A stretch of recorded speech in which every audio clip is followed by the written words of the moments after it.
कौन आपण मैंने जानते सूर्यर सृष्टि किपर यही विशाल चमकुवा सूर्यर सृष्टि गैस एवं धूली गठित एक विशाल बादल जहाँ सोलार नेबुला बा सौर निहारिका कहुए से विशाल बादलटी फाटीगला खंड विखंडित होईगला।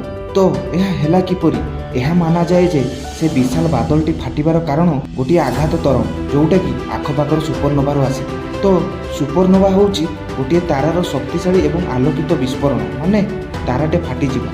विशाल बादलटी फाटिबा परे बादलटीर ग्राविटी बा गुरुत्वाकर्षण अधिक पदार्थ को केंद्र आड़ को टाणी एवं तापरे बहुत जोर से समतल होई घूरिबारे लागिला एवं गोटे चक्र परिणत। से चक्र केन्द्र में प्रोटोस्टार धीरे धीरे निर्माण होला एवं तापरे से प्रोटोस्टार केन्द्र गरम घनत्व एवं कठिन होबारे लागिला एवं सेठारे टेम्परेचर एवं प्रेशर बहुत थिला एते अधिक थिला जे न्यूक्लियर फ्यूजन को आरंभ करबा पई यथेष्ट थिला। एही न्यूक्लियर फ्यूजन में कौन हुए कि बहुत गुड़े हाइड्रोजन न्यूक्लियाई मिसिकी गोटे भारी हिलियम न्यूक्लियस बनाते एवं एथिरु अधिक परिमाण रे ऊर्जा बाहरी थाए एवं सूर्यर उत्पन्न। जदि आपण मानक भिडियोटी भल लगी थाए ताहले भिडियो को लाइक शेयर एवं सब्सक्राइब करंतु एही परि इंटरेस्टिंग भिडियो पाई।